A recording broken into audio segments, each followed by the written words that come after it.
Les éleveurs bovins désespérés par les effets de la sécheresse reçoivent une aide des collectivités, régions et départements.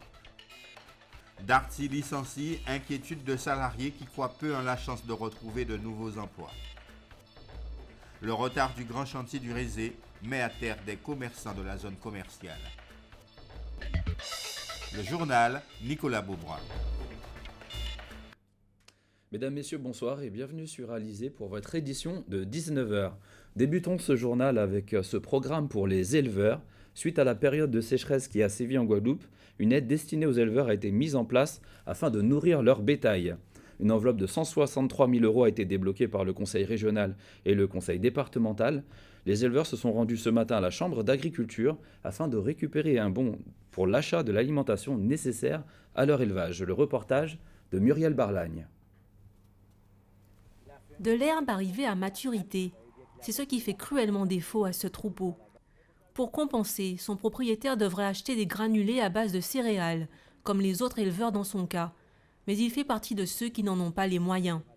Face à l'urgence, Charlie Saint-Garin a réuni une centaine d'entre eux vendredi pour réagir. Leurs interventions dans les médias coïncident avec le déblocage d'une somme pour leur venir en aide, trop tard à son goût. C'est-à-dire que ça dure depuis l'année dernière. L'année dernière, il y avait une sécheresse. Ils n'ont pas déclaré la Guadeloupe sinistrée, ils ont déclaré Marie-Galante et Désirade. Ok, on était sinistré, il a plu à Marie-Galante avant la Guadeloupe. Alors là, on a eu beaucoup de pertes. Les vaches sont maigres. Les petits n'arrivent pas à téter convenablement. Malheureusement, vous savez, c'est toujours long quand il faut débloquer l'argent public. Le conseil régional, donc, dans sa plénière du mois de juillet, a validé, effectivement, sans réserve. Donc, c'est un budget entre les deux, la collectivité régionale et départementale, de 163 000 €, qui sont 50-50 chacun. Et donc, la Chambre avait mission donc, pour mettre en place l'utilisation de ces fonds pour les agriculteurs. Mais dans ce cadre-là, il fallait quand même que les collectivités prennent des précautions d'usage. 163 000 €, donc on est dans le cadre de marché. Il fallait faire jouer la concurrence, les lois de la concurrence, donc ça a pris un petit peu de temps. Certains éleveurs étaient déjà présents ce matin à la Chambre d'agriculture. Munis de leur justificatif, ils sont venus chercher un bon nominatif, un sésame leur permettant de récupérer gratuitement des aliments auprès des distributeurs désignés par la GMA dans tout le département ainsi que dans les dépendances. Le nombre de sacs d'aliments distribués pour les bovins, c'est donc un sac par bovin. Pour les caprins ovins, c'est 0,5 sacs par chèvre ou brebis déclarés au recensement. Donc ce recensement annuel est important, puisque c'est à partir de ça qu'on va délivrer le nombre de sacs d'aliments. Et je répète, pour les bovins, c'est le livre des bovins. Sur les 7 500 éleveurs recensés en Guadeloupe, 3 500 sont en situation régulière.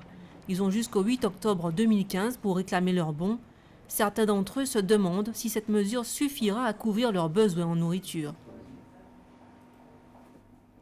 Lors de sa conférence de presse, François Hollande a évoqué le sujet sur l'égalité réelle, assurant qu'un projet de loi est voulu.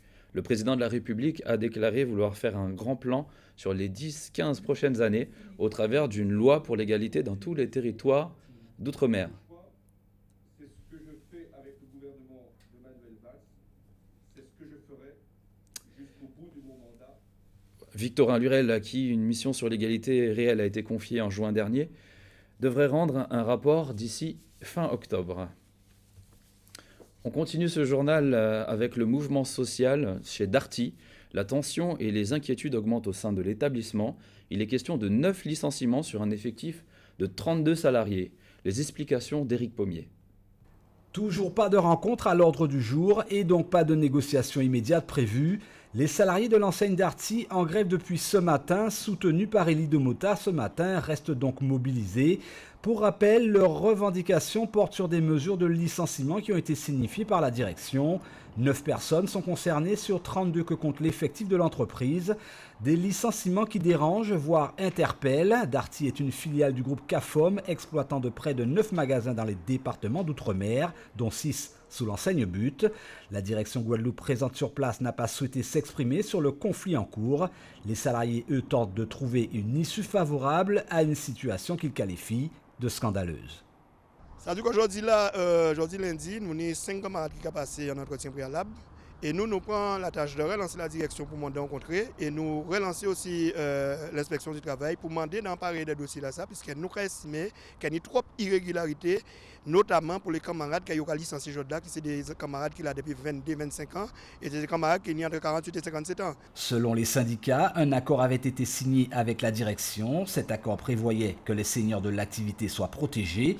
Claudie Valmorin fait partie des salariés concernés par le plan de licenciement. Aujourd'hui, il ne comprend pas les motivations de cette direction qui le pousse brutalement à la porte après, insiste-t-il, 24 ans à se donner à la tâche. Ah oui, il y a une grande injustice et un manque de reconnaissance totale. Là, on fait en sorte que le patron de la société a progressé, qu'on fait gagner l'argent. Et qu'en contrepartie, on a le sentiment qu'il a considéré comme un volet, qu'il a payé ou à ne rien faire. Vraiment, c'est vraiment... C'est démoralisant, quoi, en fait. Comment imaginer l'avenir si le licenciement était définitivement acté? Claudie Valmorin joue de patience. En attendant, il espère que l'issue du conflit soit favorable. Ce salarié, quoi qu'il en soit, n'exclut pas le pire. Non, mais c'est sûr qu'on peut appréhender, parce que le travail, comme on a dit, c'est la santé. Donc, automatiquement, le simple fait qu'il reprend une activité, même si éventuellement on a gagné un gros lot, mais le simple fait faire une activité, parce que ce qui est primordial, c'est l'activité d'un homme. De savoir qu'on va partir, on y ça à faire, on va descendre, on va faire ça, on y a fait, ça va perturber, quoi. Outre le fait de perdre son travail, ce salarié craint un quotidien qui ne serait plus le même, ni même son relationnel, d'où l'intérêt pour lui de rester vigilant sur ce conflit jusqu'à retrouver un climat serein. Et c'était sur nos routes de Guadeloupe ce matin, vous allez le voir sur ces images. Il a fallu s'armer de patience sur la voie rapide de Destreland à raison de télescopage entre deux véhicules de type 4x4, conséquence qui a entraîné un ralentissement important, plus de peur que de mal. L'un des chauffeurs d'un des véhicules a tout de même été transporté en ambulance vers le CHU.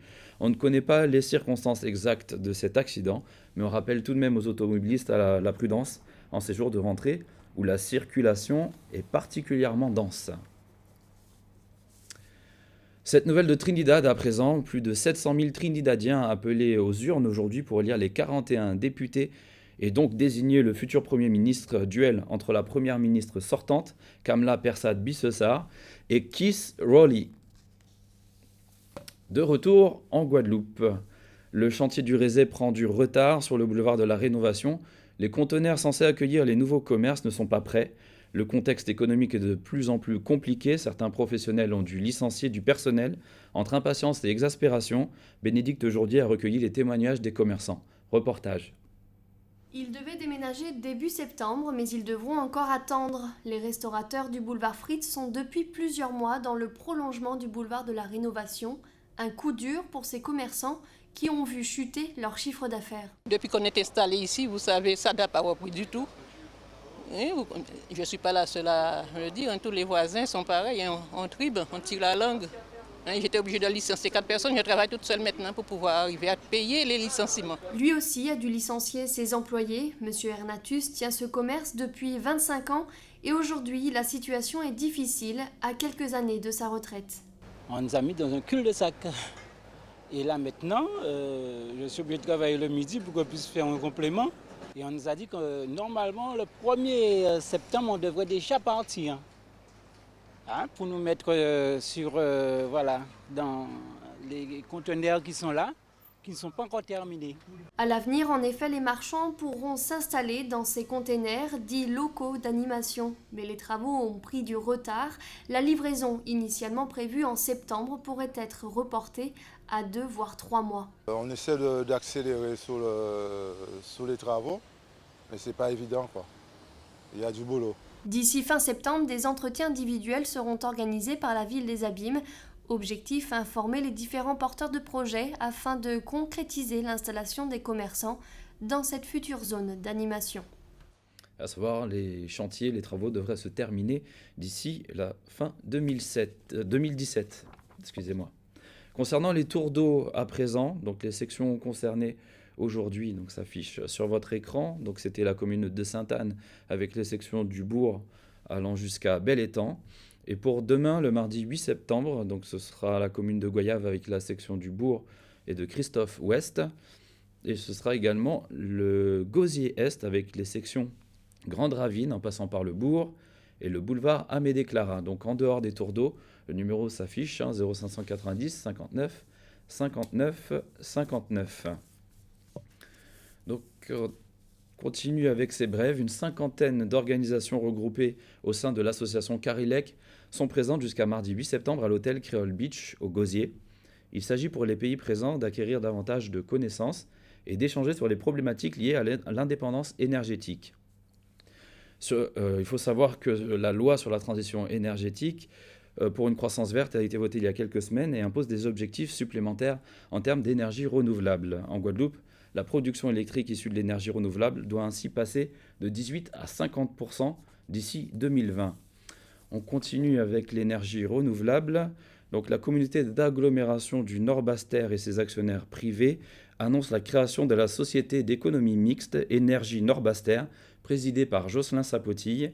Cet opérateur interviendra dans les domaines suivants: développement des projets de production d'énergie renouvelable et le développement de toutes les prestations relatives à la maîtrise de l'énergie.